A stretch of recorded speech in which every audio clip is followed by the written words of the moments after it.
Hi everyone, I'm Donna Stellhorn, your practical astrologer, and this is your forecast for the new moon. It's on October 21. It's at 28 degrees of Libra. Okay, Scorpio, this Libra new moon is actually the last new moon before your own new moon, which will start your lunar year. And so being that this is the last new moon, this is the time to look back and assess how things were going and what you want to plan for the future.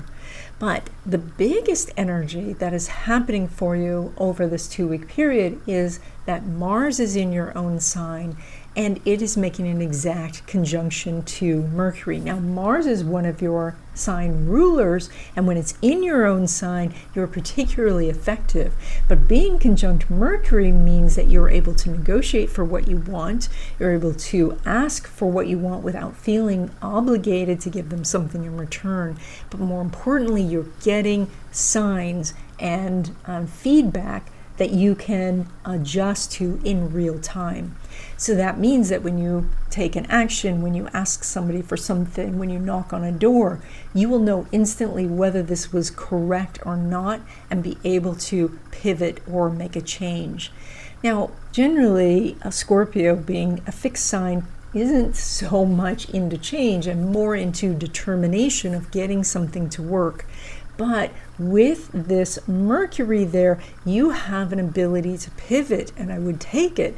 Like if you've been knocking on a door, and this particular new moon is characterized by finally getting something to start that you've been expecting for a while. But if that start is not something that's satisfying to you, or if at this point you're like, I don't want this anymore, just allow this energy to let you pivot to something else.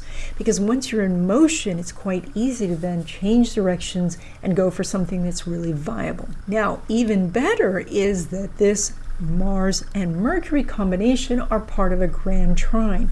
And with a grand trine, what it means is when you give it a little push, then momentum takes over, gravity takes over, it just moves by itself.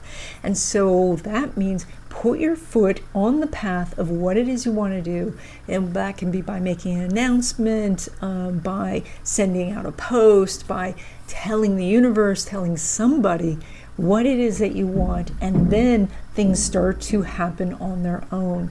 So this is generally best, the way the chart is configured, for you to tell another person, but even just through prayer or affirmation, you're going to make some progress. That is to make sure, though, that you're picking something and saying, this is the path I want. And that means this is the goal I want, this is what I want to achieve, this is my vision. Now, part of this chart is interesting because the Venus here is unaspected.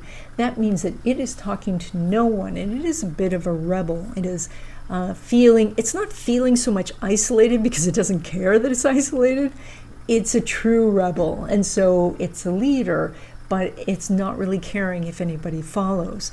Now, this is affecting your relationships, and so you may be heading in a direction that friends and family are saying that they're surprised about, that they're not sure that this is the direction for you to go, even though you're sure.